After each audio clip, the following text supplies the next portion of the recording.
everyone.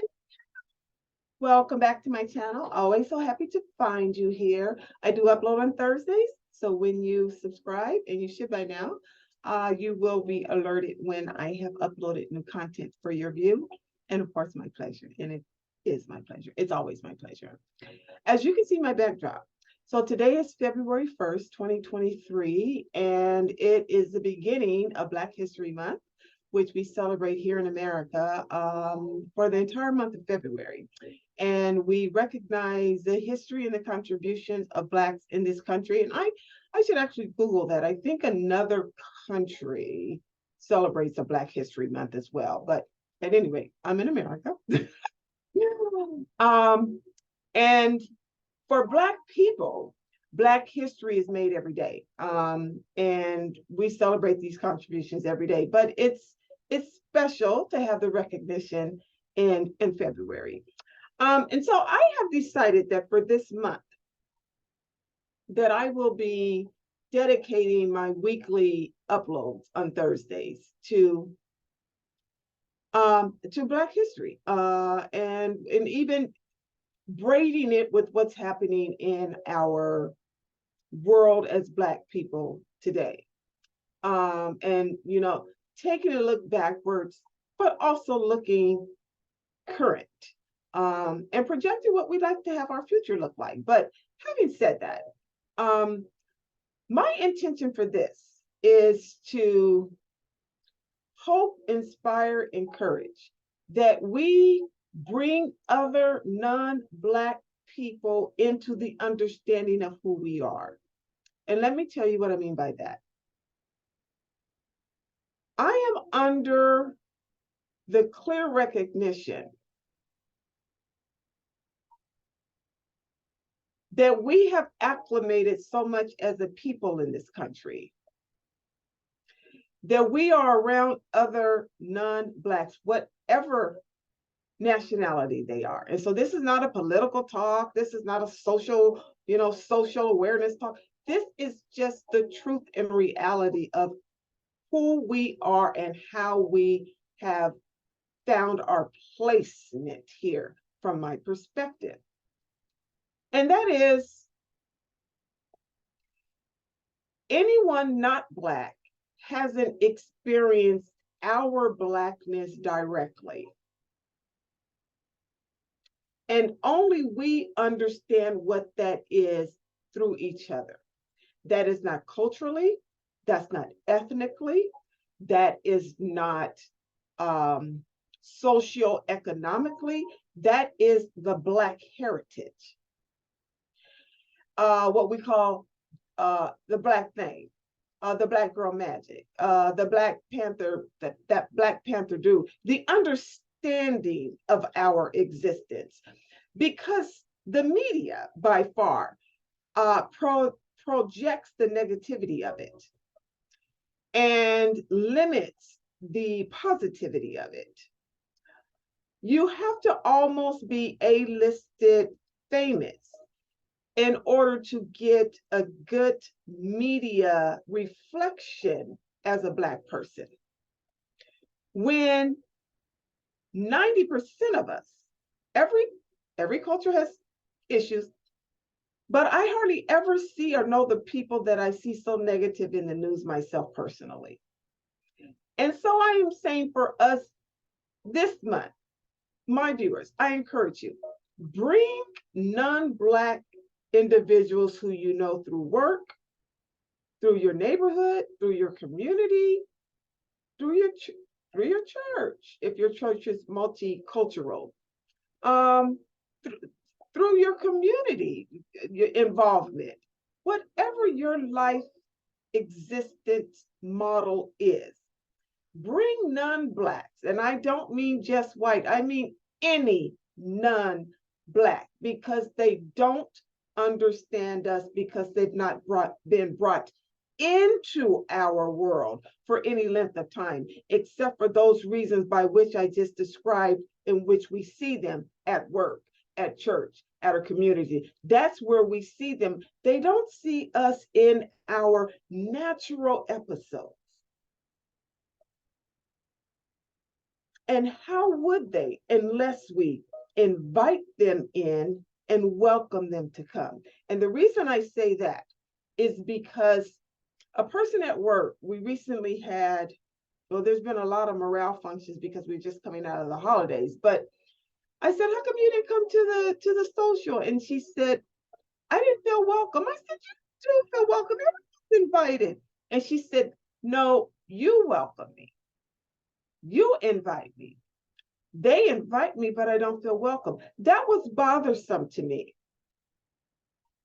And so I went back and made sure that we start extending a warm welcome to everyone. Everyone should feel included, desired to be there, welcome to be there, wanting to be there. In the imperfections that exist, you should still feel comfortable within yourself for your surroundings. This is what I mean. And this is what I mean when people don't understand us because the media has not projected us. We have to project for ourselves from not just our contributions historically, but what we're doing now. We have a Black female mayor in Los Angeles. We have a Black vice president of this country. Maxine Waters has been in Congress for years, and I mean, just so many things. But there are local individuals, there are heads of companies, there are influencers, there are many, many names of well suited, what I mean, well put together Black people who just living their lives. But do you see that on the media, in the media? No. So when we hear terms, and then also there's these terms of our existence. There was a ballet dancer, and there was an article written about all the individual ballet dancers. And for the non-Black ones, they were described as graceful and swan-like and feathery and so soft and just with ease.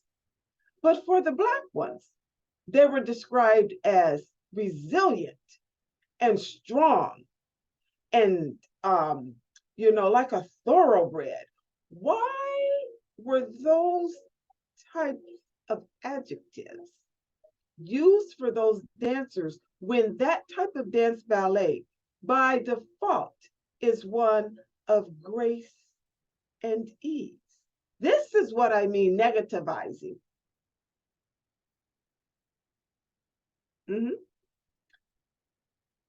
Shadowing, lesser than-ing, reducing, subtracting from, children of a lesser God. Come on. So I invite you this month to bring those folks in your world. Show them how we exist. Show them how we live. Show them what's funny to us. Take them to a soul food restaurant. Soul food for us has a meaning and a feeling, and there's a conversation, and there's an attaboy, there a girl, there's a familial family existence around the food itself, the seasoning of it, the smell of it, the connection of it. Bring them to that. They won't experience it any other way. It will enlighten them, and it will unburden you. Like, really. Like, really. Because there's no other way to get to know a person unless you bring them into your world and you in theirs. But we have been in theirs all this time, no matter who they are, because so many times before we were always talking, we said non-Black, we said white. But it's everyone who's not Black doesn't seem to have an understanding as to what Black culture is from a Black person's perspective in their living. So bring them into your living and show them your existence. Show them who you are, who I know you are, who without a doubt you naturally are. You're excellent. That's why you outwork everyone without even trying. You're not even trying. You're not trying. You're just working. Well put together, smart, intelligent. We are a gifted people. We are a royal priesthood. No doubt about it. No doubt about it. This is why we're insulted, because they tap the royalness, the natural royalness within us when we are belittled. And we have learned to expand the tolerance of it.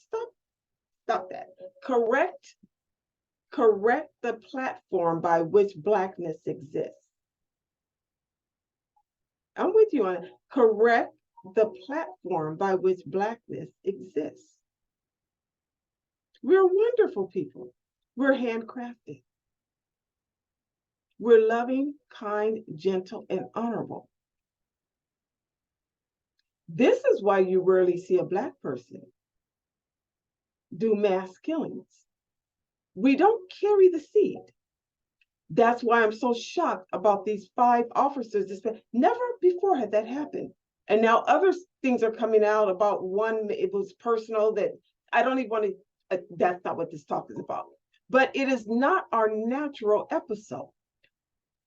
So change the lens as to how we as a people are viewed. Because my God, it has been wrong. We are beautiful, handsome, loving, kind. All the fruits of the Spirit, gentle, goodness, righteous, royal, capable, diligent, honorable, full of integrity. Show them that. And I love you. I'll see you next week. I love you now. Enjoy Black History Month. And I want to read to you also. I want to read to you today's quote. I have a Black History desk calendar. I love it. And every day it's a new Black. So I'm sure it's going to be a lot in here for February. But for today, it says there's a quote from James Weldon Johnson, who is a poet and the writer of the Black National Anthem, Lift Every Voice and Sing. Lift Every Voice and Sing, yeah. But he writes, it's no disgrace to be Black, but it's often an inconvenience. Be Black anyway. So be Black anyway. Be Black and be proud. And I love you. See you next time. Bye. Bye.